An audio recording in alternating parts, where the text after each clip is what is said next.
If you have a boss, and I've had these bosses, they come in, they cuss everybody out when nothing goes right. They cuss everybody out when everything goes good, and then they think you're supposed to follow them. That's not leadership.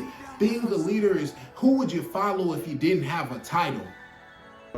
How you guys doing today? Now, working in business, you can encounter a lot of different kinds of people, a lot of different behaviors. You can encounter a lot of lies. Let's just be frank about it. Working in business, you can encounter a lot of lies. This video is about how to have the tolerance to endure the lies. Leadership and tolerance go hand in hand.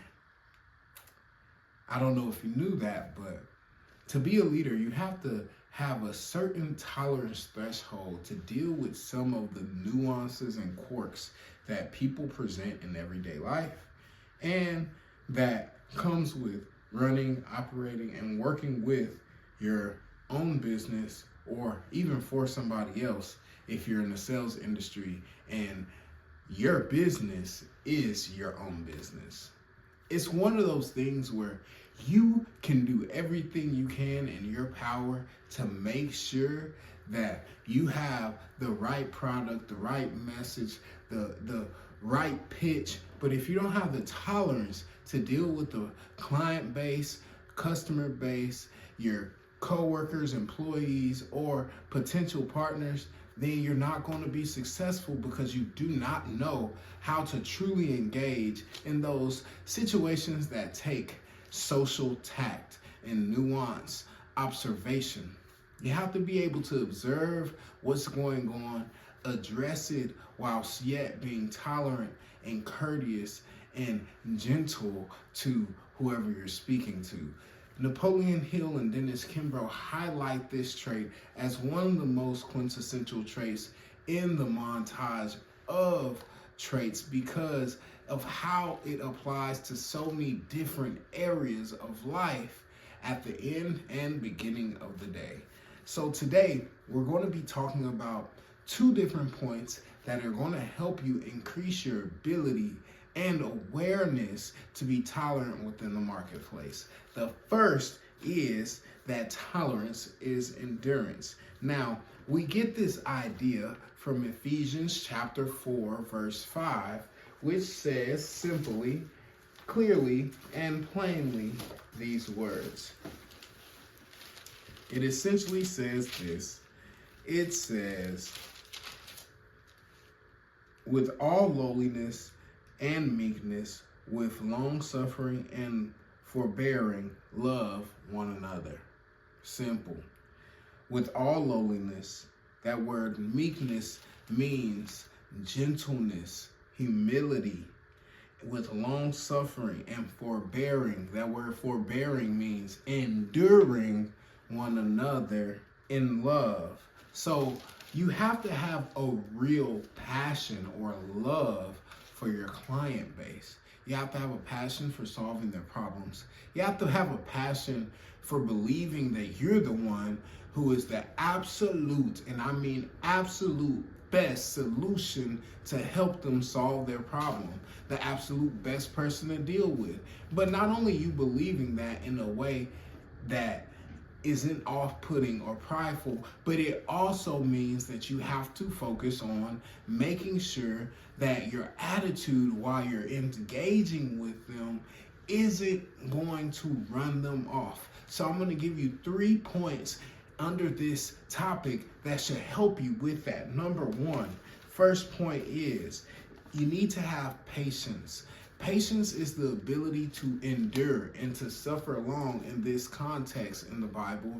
And in the context of tolerance, you do have to be able to tolerate a certain amount of behavior. You do have to be able to tolerate a certain amount of pain, a certain amount of discomfort, a certain amount of annoyance, a certain amount of difficulty while you're working with your client base to make sure that you don't offend them by not being patient enough, blowing your cool, and then becoming triggered within the business place or within the sale. I can tell you one time, you've probably heard me say this story before, but a lady asked me, well, I need to go home and think about it. Can I take a picture of this pencil that you got? And I told her, what do you need to think about?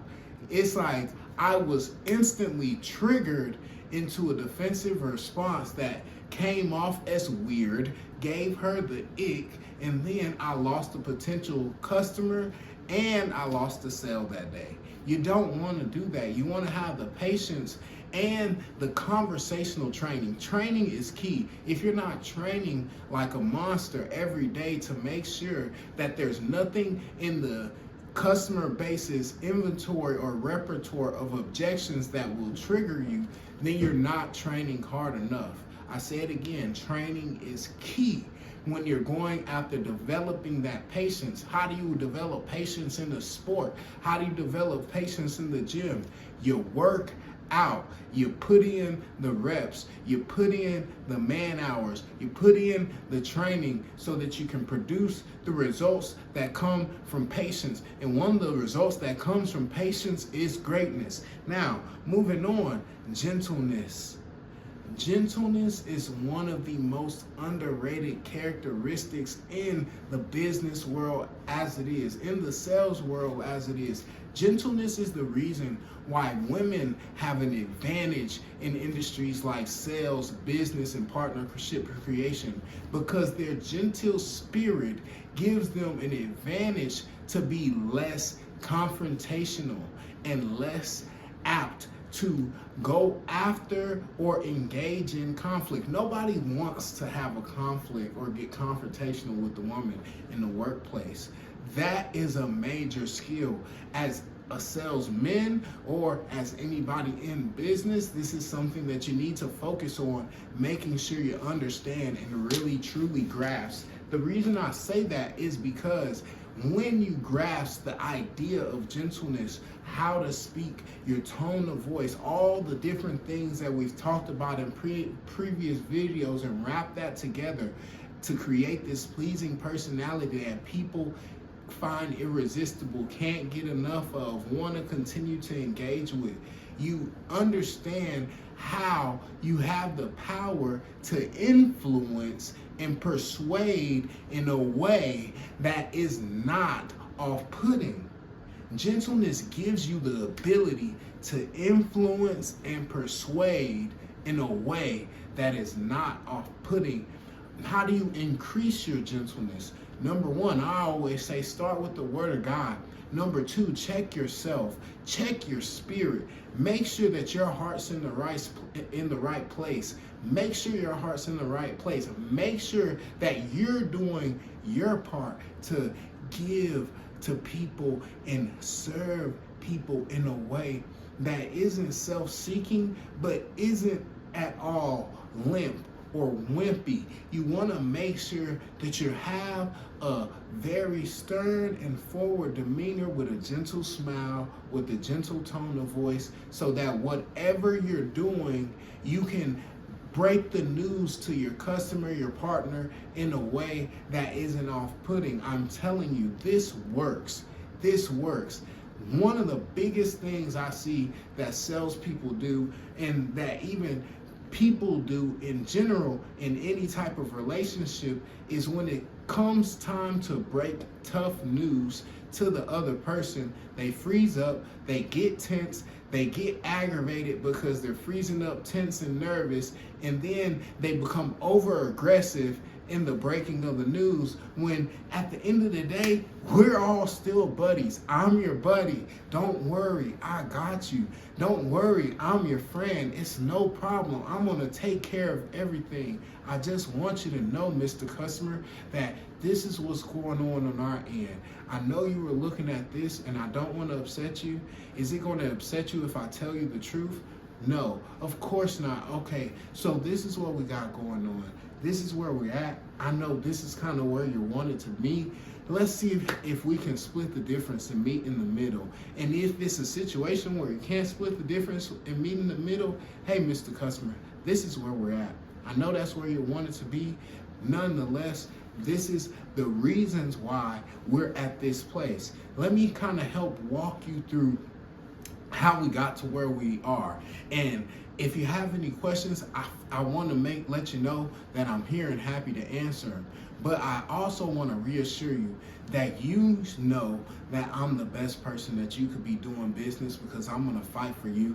I'm going to fight for what's important to you, and I'm going to fight for it like it's my own. I got your back for life, man. It's one of those things where gentleness really helps up the ante in your ability to penetrate through those customers' walls, penetrate through the sale in a way that isn't going to feel abrasive, in a way that's going to allow you to take the sale, that's going to allow you to take the partnership to the next step, while at the same time still delivering the hard news, knocking them in the face with it, while not crumbling or crushing the deal. You want to crush the deal, but in the right way. You want to get the sale, but in the right way. Let's move on.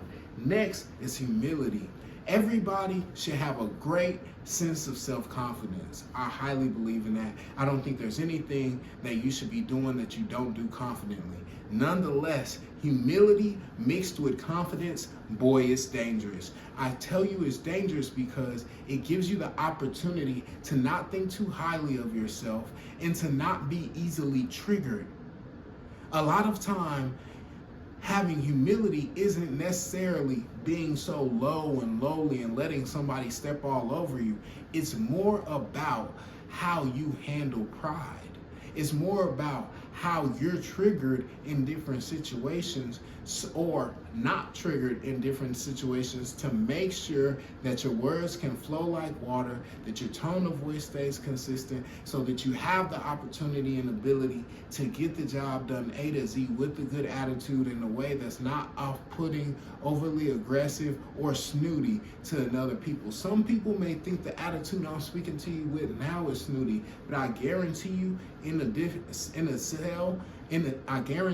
a sale or a situation where money's on the line and you need somebody to come in and close the deal up, when I come in with a sense of confident passion but patient humility, while being gentle and expressing my message that I want to get across, I guarantee you I'll close them every time. I guarantee you I'll lock it up and put a bow on top, because at the end of the day, you're driving out here with something that you love, because that's what you came to do. Let me ask you guys a question right now.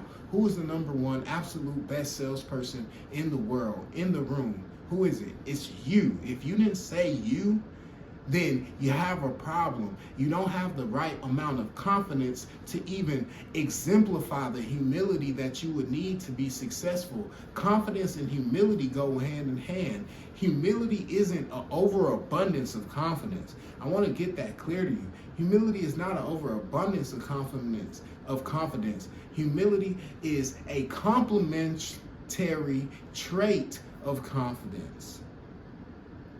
It's how you are confident.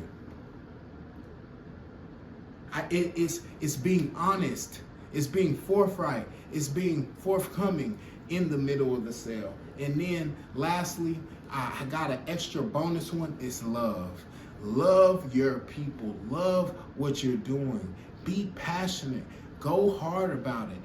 Love it to the point where you take the time and get your word tracks together. You know what you're saying. Take the time to really evaluate and listen to your clients, listen to your partners, listen to your business owners, listen to your management, so you understand what you're doing. Have a love for them that exemplifies the love you want to see given back to you, that you want to see come out of yourself, and watch that love get spread throughout every environment and become infectious. Either you can become infected with positive love in the environment, or in the workplace, or in the business deal, or in the partnership, or you can become infected with the negative hatred that is going to be so below par that you're never going to get the job done. So if you're struggling and feeling like, I'm just hate this person, I hate that person, this person makes no sense, I can't deal with them, then you need to get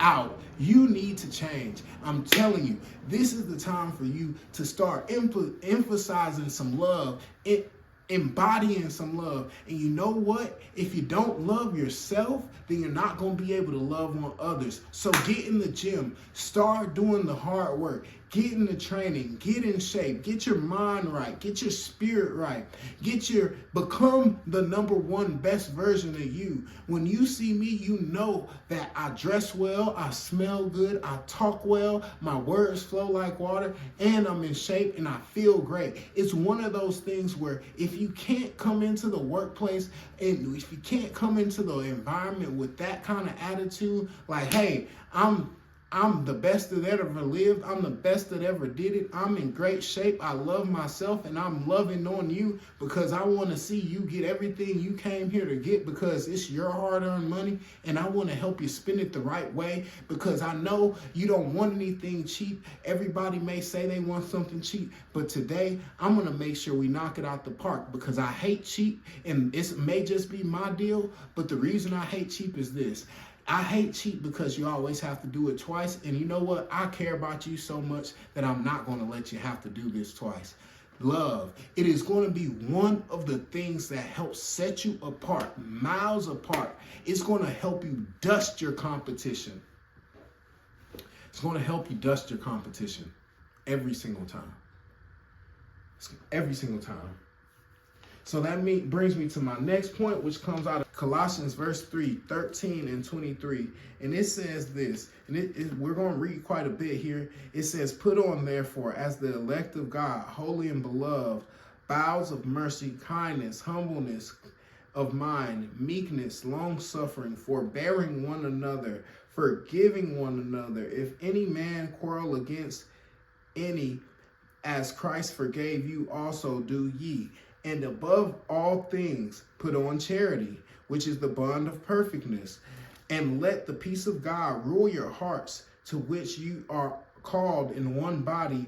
Be ye thankful. Let the word of Christ dwell in you richly in all wisdom, teaching, admonishing one another in psalms, hymns, and spiritual songs, singing with grace in your hearts to the Lord. And whatsoever ye do, word or deed, do all things in the name of the Lord Jesus, giving thanks to God the Father by him. Wives, submit yourself to your husbands as it is fit for the Lord. Husbands, love your wives. Be not bitter against them. Children, obey your parents in all things, for it is well pleasing unto the Lord. Fathers, provoke not your children to anger, lest they be discouraged. Servants, obey all things your masters according to flesh, not with eye service as men pleasers, but with singleness of heart, fearing God. Lastly, and whatsoever ye do, do it heartily, as unto the Lord, not like unto men. Now, there's a whole lot there, but to wrap it all up, the message is this: commit to relentless service. As you saw, we talked on every level. This passage goes on every level. And some people may be like, well, why do wives have to submit to their husband? And why do men have to? Shut your crap. Shut your crap. We're not just talking about submitting to one another. This word is telling us, learn how to, on every level, whether you're a master, whether you're a husband, the leader of your home, whether you're a wife, the leader of your children and the leader of your home, whether you're a servant, the leader of nothing but only place to serve. On every level, commit to serving who God has put you here to serve. This is breaking down. This isn't the breakdown on what wives should do, what husbands should do, or do we have servants, do we have slaves? No, we're not talking about that. The Bible is breaking down on different levels. Number one, in this role, this is who you're called to serve. Number two, in this role, this is who you're called to serve, and do it well. Don't get caught up in some of the common booby traps that most people get caught up in while you're going after serving your family or thinking you're serving your family and you're really half-assing it. And I hate to say that, but it's the truth. My dad used to use that word all the time. You're half-assing it, man. Do it heartily. Like, unto the Lord, not as a man pleaser with eye service. What that word eye service means is don't just do things to make it look like you're doing the right thing. Do the right thing because you know to do the right thing. Do it. Also, and then let's go back up, because let's start at the beginning and kind of dive into that. Forbearing one another, forgiving one another. There we go again with gentleness. There we go again with patience. There we go again with humility. It takes each one of those things to work this thing out. Colossians is like the practical application, is the practical application of that little verse in Ephesians 4:2. Colossians expounds on that in a way that helps you really get the understanding and get it through your head that number one, we all need each other. Number two, we're all placed in this earth to serve somebody else at the absolute highest level that we can serve them at. And number three, we need to be doing our best at it with humility and lowliness, dealing with their crap. That's what that word forbearing means, dealing with their crap, but still keeping the right spirit, still keeping the right heart, still keeping all of our integrity, still keeping all of our character. This is about having character. Tolerance.